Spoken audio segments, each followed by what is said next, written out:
Hello, good morning guys. Today, wala kaming pasok, no? Kasi ngayon yung Golden Week kung tawagin. Every first week yun ng May dito sa Japan. Yung Golden Week, tinatawag rin ng mga Japanese citizen yun na Nagayasumi, no? Which means parang mahabang araw ng pahinga. Bali, 4 na araw kami walang pasok ngayon guys. Sorry medyo mahangin kasi dito sa park na lang nilalakarin ko eh. Kaya naisipan ko na maglakad-lakad muna dito malapit sa bahay and i-explore kung ano yung mga maaari nating puntaan. Kasi may mga nakita akong mga lugar dito na interesting. May mga art galleries, may mga lighthouse, may mga park na malapit sa amin. And ngayon naglalakad-lakad lang ako. Kaya samahan nyo ako ngayong araw na to kung saan tayo mapapadpad, no? And tignan natin kung ano yung mga magagandang bagay na makikita natin, no?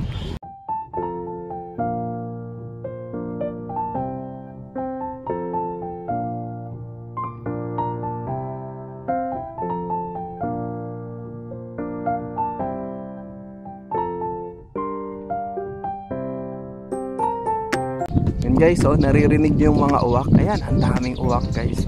Bali ito, ay bro, ito ba yung train station? Ay, sa kabila tayo dumaan, no? Yan guys, bali dapat pupunta kami train station para maita ko rin yung station dito malapit sa amin. Pero diretso kami ng onte, kaya hindi ko nadaanan.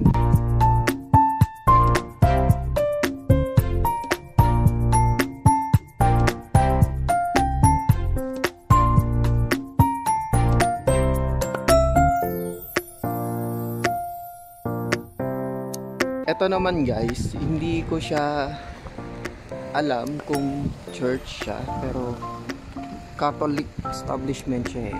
Ayan o. Kasi masabi kong hindi ko sure kung simbahan siya kasi yung loob niya parang, ayan, may playground, say for example, ganyan. Tapos may mga palaruan. So, may mga laruan sa loob. So, hindi ko sure kung, ay parang hindi ata siya simbahan. Siguro parang home for children siguro tong lugar na to.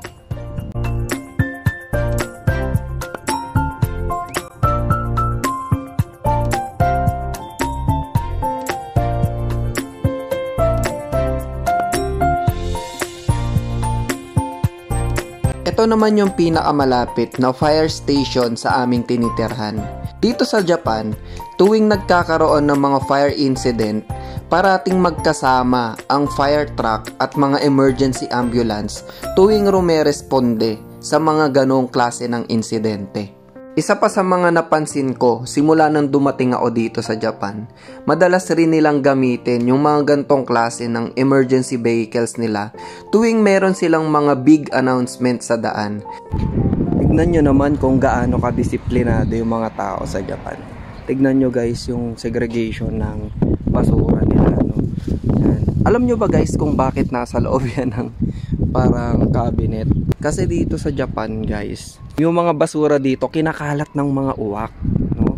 Kapag kainiwan mo yan nasa labas ng pinakatapunan, asahan mo yan, kakalikutin yan ng mga uwak. Ngayong oras na to, andito na tayo sa may Nemuro City Hall. Ito yung pinaka City Hall naman dito sa Nemoroshi. Ang laki niyan guys. Tapos nakakatuwa kapag pumasok ka dyan kasi unique talaga yung loob ng mga establishment ng Japan. Kaya nakakatuwa talaga eh. Ayan, Nemuro City Hall. Bali, dito namin inasikaso yung parang may kinuha kaming residential ID dito. Tapos na-register kami na citizen dito sa lugar ng yan.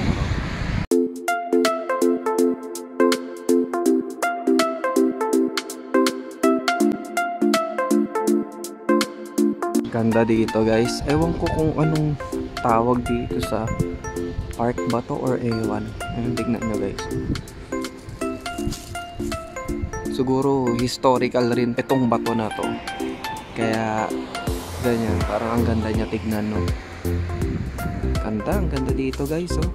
Ayun, yung ibang mga maliliit na halaman ba yan? Ayan, nagsisibol na yung mga flower nila. Hello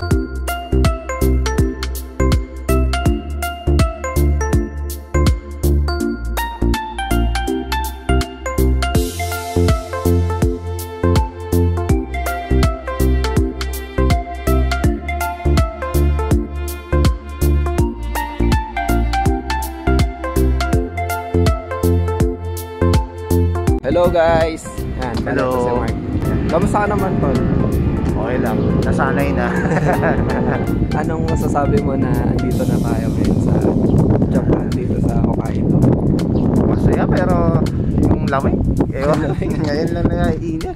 Ang hirap kasi talaga guys, hindi naman sa ano kasi unang-una pagdating namin dito, nag-struggle talaga kami kasi sobrang lamig.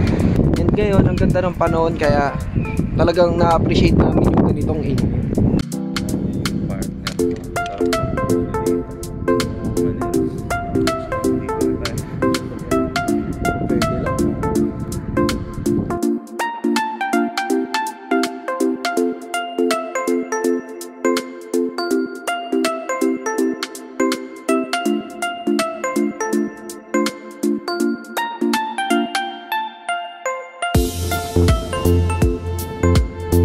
So ayun, kararating lang namin dito sa train station. Kanina, 'di ba, doon kami malapit sa may railway.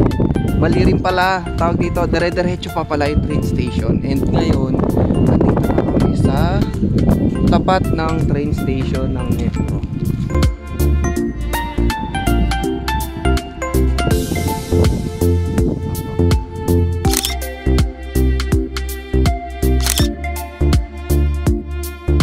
So ayun guys, dito malapit sa may Nemuro train station.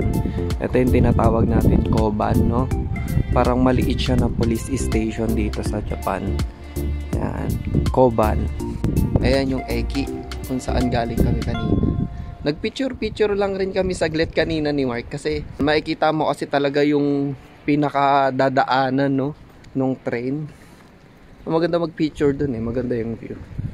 Hindi namin alam kasi may mga tindahan dito, hindi ko sigurado kung fish shop siya or parang crab lang yung binebenta eh. Bro, ano sa tingin mo yung mga tindahan kanina? Crab lang yun eh, no? Ito parang dito ba yun? Oh, dito. Or sa kabila. Madadaanan natin mamaya, no? Kanina kasi yung isang shop, nakita namin yung loob, puro crab yung laman niya. Alam nyo ba guys na napakamura ng isda dito? Doon malapit sa workmate namin na babae. Nakabili siya ng worth, kano yun tol? 100 yen? 100 yen na isda. Hindi nga lang namin alam kung anong klaseng isda yun. Pero masarap naman daw eh, pinrito niya lang. 6 na piraso na siya kasi laki siya ng galunggong.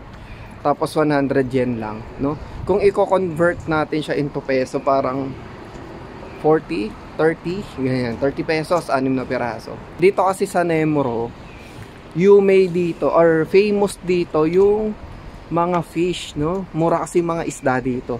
And especially yung kani, which is yung crab, kung tawagin.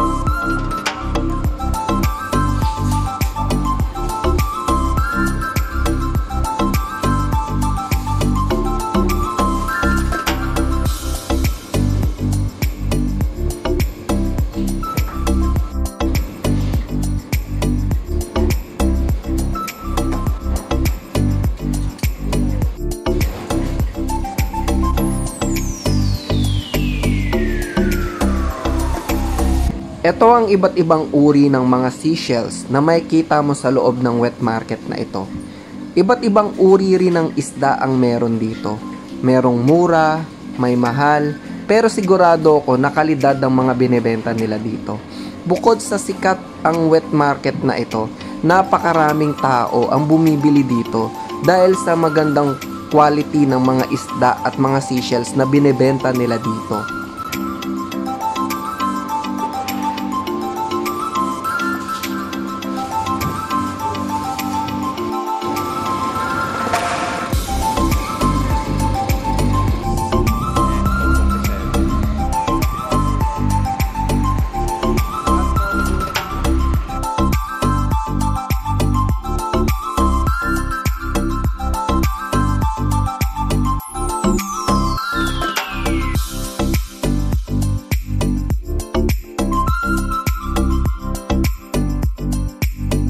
Tignan nyo to guys, oh. Ang lawak siya na, ano pa to, parang football ground. Palaruan ata to ng mga bata dito sa Japan, no? Napakalawak niya, napakaganda. Tapos dito sa gilid ng daan, makikita nyo itong mga maambon ah. Malalaking puno ng sakura. Ayan, dire-diretso siya hanggang dun sa dulo. Lamig guys. Sobrang lamig. Lamig na ulit. Dito sa lugar namin guys, maganda maglakad dito around 11 AM until 1. Malayo rin ang nilakad natin, no? Oo, malayo. Malayo rin to, no?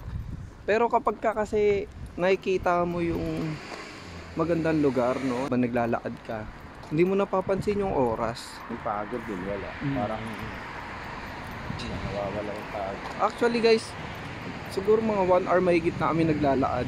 1 hour na ba? Maganda rin. Pero hindi pa kami ganun kapagod. Maganda kasi yung panahon at saka enjoy maglakad dito.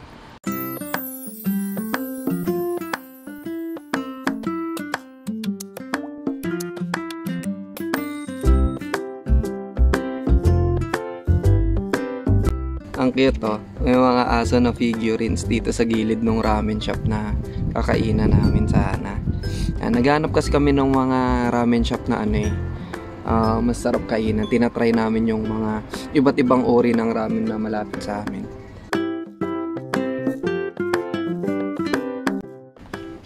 Ang lalaki ng crab guys, oh. 4,500 yen. Kita nyo ba? Malaki pa siya sa kamay ko. Ayun guys, bali pabalik na kami doon sa bahay namin. Pero bago kami umuwi ni Mark, subukan namin dumaan doon sa parang DVD game ba yun? Store, no? Ganyan yung nakalagay eh. Titignan namin kung ano yung tawag dito. Kung ano yung mga binibenta nila doon sa store na yun. Kasi parang may mga gadgets doon. Hindi ko lang rin sure ha. Kasi mahirap basahin yung signage sa harap. Dito na ba yun? Kaya dito tayo.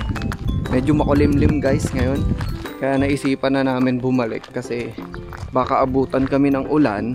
Wala akong dalang payo ngayon. Kapag nagkataon pa dito na umulan, kahit ambon lang guys, asahan mo yan, sobrang lamig ng hangin. Talagang uusok yung bibig mo dito. Sobrang lamig. Ganito yung mga bahay dito sa Japan ng mga mayayaman. Hindi sila mahilig sa mga sobrang tataas na bahay. Usually parang hanggang second floor lang yung mga bahay dito.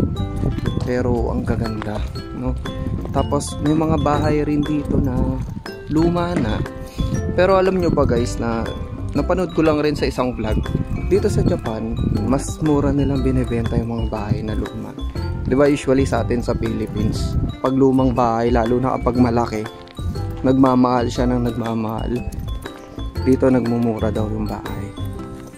Dito tayo ulit sa may Nemuro Grand Hotel, kung saan nag-stay kami ng isang gabi nung pagdating namin. Yan, Nemuro Grand Hotel. Yan. Bali, andito na kami ngayon sa Antita Amusement Developer.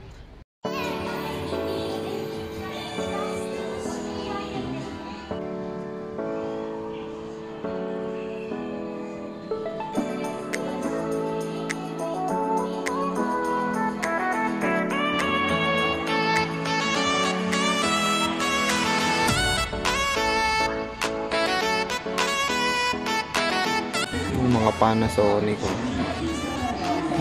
Yung mga gumagamit pa pala ng ganito. Ang mga Sony na tawag dito. Radio ata yan. Worth 20,000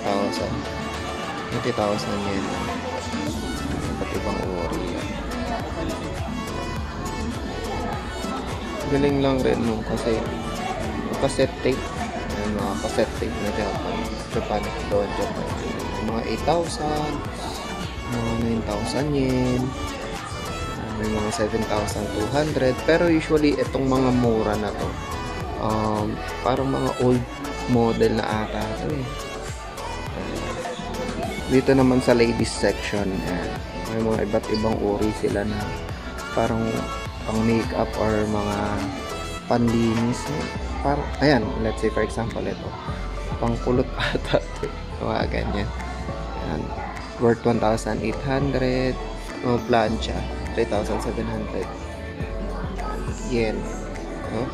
Siguro sa atin nasa 1,000, 1,300, 1,400. Ayun yung price niya. Yung mga blower din, mga branded blower, Panasonic, 3,800. Mga nasa 1,000 plus rin yan sa atin. 1,300, 1,400. Panasonic. Dito ako sa Japan, sikat ang Panasonic eh. Tsaka mga Sony. Yung mga sikat na brand dito sa Japan. Dito may mga JBL na speaker. Mga original JBL speaker na. And worth 16,000. Mga JBL na parang mga pocket speaker din. Worth 7,500. Mga Apple Watch. Apple Watch ba ito? Ayan, Apple Watch na tayo. Worth 4,200. Parang okay rin yan bro. Apple Watch. Mga JBL. Sikat na brand. Alam naman natin JBL. Isa sa mga magagandang brand dyan ng mga Bluetooth speaker. May mga Sony din. Worth 18,000 yen. No?